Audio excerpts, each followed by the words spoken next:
नमस्कार, जय हिंद, जय भारत। द सैंडी टॉक में आपका स्वागत है। आज काफ़ी दिनों के बाद मैं वीडियो बना रहा हूँ। कुछ स्वास्थ्य संबंधी कारणों की वजह से मैं चैनल को कंटिन्यू नहीं कर पाया था, पर आज से मैं कंटिन्यू करूँगा और आगे आपको देश और दुनिया के जितने भी जियोपॉलिटिकल अफेयर्स हैं, वॉर्स हैं और जितनी भी न्यूज़ हैं, वो आपको मेरे चैनल पर मिलेंगी। तो दोस्तों, अभी फ़िलहाल ईरान का वॉर चल रहा था, अभी सीज़ फायर चल रहा है और आपने अभी देखा होगा कि 2 दिन पहले ईरान के विदेश मंत्री रशिया गए थे। रशिया जाने से पहले वो पाकिस्तान गए थे, पाकिस्तान से ओमान गए थे, ओमान से फिर पाकिस्तान और फिर रशिया गए थे प्रेसिडेंट पुतिन से मिलने। तो वो तो ये सोच कर गए थे कि भाई वहाँ मिन्नतें करेंगे कि भाई कुछ हमारी हेल्प कर दो, बहुत हालत ख़राब है ईरान की करेंसी की बहुत बुरी हालत है। 1-1 लाख रियाल में 2 रोटी आ रही हैं, कुकिंग ऑयल है नहीं, लोगों के पास नौकरियां नहीं है, देश की आर्थिक व्यवस्था चरमरा चुकी है ईरान की। ऊपर से अमेरिका ने नाकेबंदी कर रखी है, तो शिप्स भी नहीं आ पा रहे, कोई व्यापार भी नहीं हो पा रहा और अमेरिका के साथ बात भी अटकी हुई है। तो भाई साहब, ये गए रशिया के पास, प्रेसिडेंट पुतिन के सामने इन्होंने फरियाद की कि सर कुछ हमें एयर डिफेंस दे दो, अगर आगे अटैक होता है तो कुछ सैटेलाइट की हेल्प दे दो, कुछ साजो सामान दे दो, उधार दे दो और कुछ अमेरिका के साथ हमारा करवा दो, सेटअप बनवा दो। क्योंकि पाकिस्तान तो बनवा नहीं पाया, उसकी तो औकात नहीं है कि वो अमेरिका को डिक्टेट कर पाए, पर Russia can do that. Russia and China, China backdrop में है। तो प्रेसिडेंट पुतिन ये समझते हैं कि भाई देखिए, यूक्रेन वॉर मेरा चल रहा है, वॉर में जीत चुका हूँ, बस मुझे एक ऐसी संधि चाहिए जो दुनिया को एक्सेप्टेबल हो और जितनी जमीन मुझे चाहिए यूक्रेन की वो मैं ले सकूं, जब मेरी मर्जी हो तब ले सकूं। और उसके लिए उसे अमेरिका की हेल्प चाहिए, वो ये बात जानता है। तो प्रेसिडेंट पुतिन ने सोचा कि क्यों ना ईरान की हेल्प करते हुए ऐसा कुछ किया जाए कि अमेरिका को भी साथ लिया जाए, क्योंकि भाई ईरान पूरा बर्बाद हो जाए ये तो रशिया भी नहीं चाहता है, क्योंकि ईरान का रहना रशिया और चाइना दोनों के लिए जरूरी है। रशिया कभी नहीं चाहेगा कि ईरान पे अमेरिका पूरा तहस नहस कर दे और कंट्री डिस्ट्रॉय हो जाए, वो कभी नहीं चाहेगा। तो भाई प्रेसिडेंट पुतिन ने सोचा कि चलो बात करते हैं, ट्रम्प से कुछ डील निकाली जाए। तो कल वेडनेसडे को उन्होंने ट्रम्प को फोन किया वाशिंगटन। उन्होंने कहा कि भाई देखो, आप लोगों के दोनों ईरान और अमेरिका के बीच में एक ही बात फंस रही है, दैट इज न्यूक्लियर मटेरियल। कि भाई अमेरिका ये चाहता है, आप ये चाहते हो कि जो ईरान के पास न्यूक्लियर मटेरियल है वो ईरान अमेरिका को दे दे। तो ईरान उसे देना नहीं चाहता अमेरिका को, क्योंकि ईरान को भी अपना फेस सेव करना है अपनी पब्लिक के सामने कि हम अमेरिका के सामने झुके नहीं, और अमेरिका को अपनी पब्लिक को खुश करना है कि देखो हमने ईरान से न्यूक्लियर एसेट ले लिया, न्यूक्लियर मटेरियल ले लिया, अब वो जगह भी न्यूक्लियर नहीं बना सकता। तो प्रेसिडेंट पुतिन ने ट्रम्प से ये कहा कि ऐसा करते हैं कि इनके पास जो भी न्यूक्लियर मटेरियल है उसे मैं ले लेता हूँ, रशिया ले लेता है ऑफिशियली अपनी कस्टडी में। आफ्टर दैट फिर आपके बीच में कोई भी ऐसा डिस्प्यूट नहीं रहेगा कि आप इस वॉर को कंटिन्यू करें, और स्टेट ऑफ हॉर्म्यूज भी खुल जाएगा और व्यापार भी स्टार्ट हो जाएगा और आप इस वॉर से बाहर निकल सकते हैं। जो भी शर्तें आपको लगानी है ईरान के ऊपर, जो भी आपको डील करनी है, वो आप डील आराम से कर सकते हैं और आप इस वॉर से बच सकते हैं। क्योंकि भाई जब अमेरिका ने ईरान के ऊपर अटैक किया था तो ये सोचा नहीं था कि ईरान इस तरह से अपने आप को बचा लेगा। ईरान इतना पावरफुल होगा, इतनी मिसाइल्स होंगी और इतनी एकजुटता वहां के लोग दिखाएंगे ईरान के। अभी अमेरिका फंस तो गया, कोशिश उसने की कि यार चलो अपना पिछड़ा को पाकिस्तान है इससे कुछ करवाया जाए, धमकाया जाए, पर ईरान ने पाकिस्तान की बात ही नहीं मानी, उसकी कोई रिस्पेक्ट नहीं की उसने। तो अभी तो अमेरिका ने नाकाबंदी कर रखी है कि कैसे भी व्यापार ना होने दो ईरान का और ईरान प्रेशर में आ जाए। बट अमेरिका में भी मिड टर्म इलेक्शन होने वाले हैं। ट्रम्प को भी पता है कि भाई अगर ईरान वॉर ऐसे ही लटका रहा तो उसे डिफीट झेलनी पड़ सकती है, क्योंकि अमेरिका के लोग वॉर को पसंद नहीं कर रहे हैं, क्योंकि वहाँ की इकोनॉमी भी डाउन जा रही है, हालात बहुत खराब है। और अभी कुछ दिन पहले ट्रम्प पर जो अटैक हुआ है, वो अटैक के विषय में भी लोग यही कह रहे हैं कि भाई आने वाले मिड टर्म इलेक्शन के लिए ये पॉजिटिव रहेगा ट्रम्प के लिए। अभी ट्रम्प ने कराया या किसी और ने कराया ये तो कोई नहीं कह सकता, ठीक है, आप लोग समझ रहे हैं सब कुछ। तो भाई ये अजीब सी बात है। अब प्रेसिडेंट पुतिन ने ये बात बोला ट्रम्प से, अब ट्रम्प भी क्या करे, ट्रम्प भी फंसा हुआ है, क्योंकि अभी कल या परसों ही ब्रिटेन के किंग चार्ल्स जो है वो अमेरिका गए थे ऑफिशियल विजिट पर।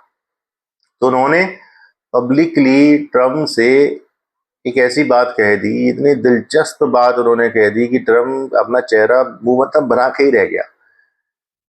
चार्ल्स ने कहा ट्रम्प से, ट्रम्प को देखते हुए, कि भाई आपने कमेंट किया था ब्रिटेन के ऊपर, आपने कहा था कि यदि हम नहीं होते, मतलब यदि अमेरिका नहीं होता, तो सेकेंड वर्ल्ड वॉर के बाद ब्रिटेन के लोग जर्मन बोल रहे होते।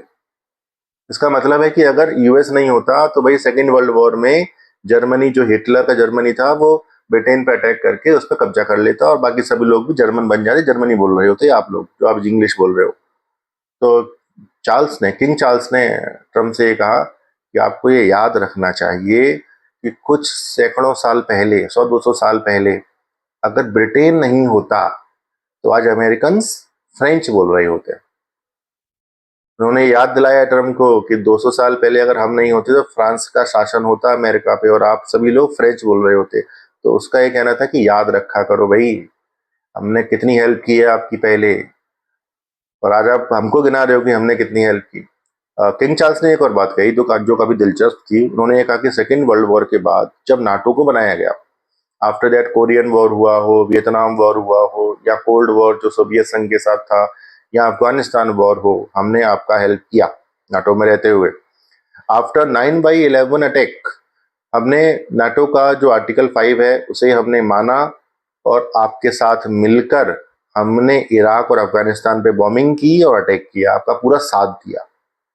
तो हम ये उम्मीद करते हैं कि आप भी हमारा साथ दें, आप भी यूरोप का साथ दें, कि आप भी ये कोशिश करें कि जो यूक्रेन वॉर चल रहा है 4-5 साल से, इसे कैसे खत्म किया जाए, कैसे रशिया को सेट किया जाए। और आपको यूरोप की हेल्प करनी पड़ेगी। बार बार आप ये सब क्यों बोलते रहते हो, यूरोप ने हमारे लिए कुछ नहीं किया है, यूरोप नाटो में कुछ नहीं देता है। तो ये बात पब्लिकली उन्होंने कही और अमेरिकन लोग इस बात को सपोर्ट कर रहे हैं कि भाई वो सही बोल रहा है, कि वो ट्रम्प ही नहीं समझ रहा है इस बात को। अब ये बात चल रही है तो भाई अब ट्रम्प फंसा हुआ है। ट्रम्प ने बोला कि यार मैं कैसे बोल दूं पुतिन से कि भाई हेल्प कर दे। तो ट्रम्प ने तो जो ऑफिशियली पब्लिकली जो बातें आई है बाहर, उसके मुताबिक तो ये कि भाई ट्रम्प ने पुतिन से यही कहा कि अभी आप पहले यूक्रेन वॉर को सलटाओ, उसको समेटो, फिर ईरान वॉर में आपकी बात सुनी जाएगी, बात सुनेंगे, बात करेंगे। ये तो ऑफिशियल वर्ड्स हैं। हुआ एक्चुअली यही होगा कि ट्रम्प का ये कहना होगा कि इस विषय में आप ईरान के वॉर में आप हमारी हेल्प कर दो, मुझे फेस सेवियर दे दो, मैं यहाँ से निकल जाऊं और अमेरिका में जाकर मैं हीरो बन जाऊं, इतना मुझे करने दो, ठीक है। फिर यूक्रेन वॉर में जो जमीन आपको चाहिए, जैसा आपको चाहिए सीज फायर, वो आप कर लीजिएगा, America will support you at that time. भाई रशिया का भी फेस सेव हो जाएगा, रशिया के पास जमीन आ जाएगी। रशिया ये साबित कर पाएगा कि जो मैंने अटैक किया है, अपनी पब्लिक को ये साबित कर पाएगा कि जो मैंने अटैक किया था वो सही किया। इसमें कौन पिलेगा, इसमें यूक्रेन की हालत खराब होने वाली है, ठीक है। और ईरान ईरान का जो नुकसान होना था वो तो हो चुका है, ठीक है। उसका न्यूक्लियर मटेरियल जो है वो रशिया ले सकता है। आफ्टर दैट ईरान का जो रीडेवलपमेंट होगा उसमें जितने मिडिल ईस्ट की कंट्रीज हैं ये पैसा देंगे, क्योंकि सारी कंट्री ये चाहते हैं कि भाई ईरान ठीक ठाक चलता रहे, आतंकवाद ना फैलाए, चलता रहे बस। इससे पंगा लेना कोई नहीं चाहता, क्योंकि अगर ईरान से पंगा लोगे तो भाई आप मिडिल ईस्ट में ऑयल नहीं निकल पाओगे।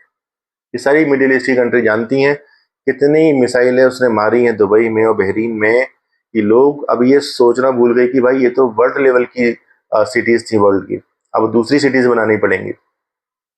और इस पूरे बैकड्रॉप में चाइना बैठा हुआ है, चाइना सब कुछ देख रहा है, पूरा सपोर्ट कर रहा है ईरान को, रशिया को, कि आप इस वॉर को किसी भी तरीके से मैनेज करके फिनिश करिए, ताकि स्टेट ऑफ हॉर्म्यूज खुले और ऑयल आना स्टार्ट हो। क्योंकि ऑयल नहीं आएगा तो सारी कंट्रीज, खासकर इंडिया, चाइना, जो बड़ी कंट्रीज हैं जो बल्क में ऑयल लेती हैं, इनको काफ़ी असर पड़ने वाला है, सबकी इकोनॉमी डाउन जाने वाली है। क्योंकि आप लोग को पता ही होगा कि इंडिया 4th नंबर पर आ गया था जीडीपी में, बट अभी जो वॉर चल रहा है इस चक्कर में इंडिया 6th या 7th पोजीशन पे आ चुका है। अभी जो करंट सिचुएशन है खैर टेम्प्रोरी है, आफ्टर फिनिशिंग द वॉर हम लोग फिर से 4th नंबर पर आ जाएंगे। तो दोस्तों देखते हैं कि ट्रम्प और रशिया के प्रेसिडेंट मिलकर क्या नया खेल करने वाले हैं। ये बात तो तय है कि जो भी डील ईरान की अब होगी अमेरिका के साथ, उसके बैकड्रॉप में रशिया रहेगा, चाइना रहेगा। बेशक उनका नाम सामने ना आए, क्योंकि अमेरिकन पब्लिक कभी नहीं चाहेगी कि रशिया की हेल्प अमेरिका ले, और अमेरिका भी बताना नहीं चाहेगा और रशिया को भी फर्क नहीं पड़ता। रशिया को बस यूक्रेन वॉर को फिनिश करने में अमेरिका की हेल्प चाहिए। दोस्तों, ईरान का वॉर बहुत जल्द एक डील एकदम से आएगी, ट्रम्प अनाउंस करेगा और फिनिश हो जाएगा और स्ट्रेट ऑफ हॉर्म्यूज खुल जाएगा। ऑयल का आना जाना चलता रहेगा, शिप्स आना स्टार्ट हो जाएंगे और जो भी प्रॉब्लम चल रही है बाकी जगहों पर वो सारी प्रॉब्लम धीरे धीरे सॉल्व होंगी। तो जियोपॉलिटिकली बहुत बड़ा गेम होने वाला है दोस्तों। तो मिलते हैं नेक्स्ट वीडियो में। इस वीडियो को देखिए, चैनल को लाइक सब्सक्राइब करिए। Thank you.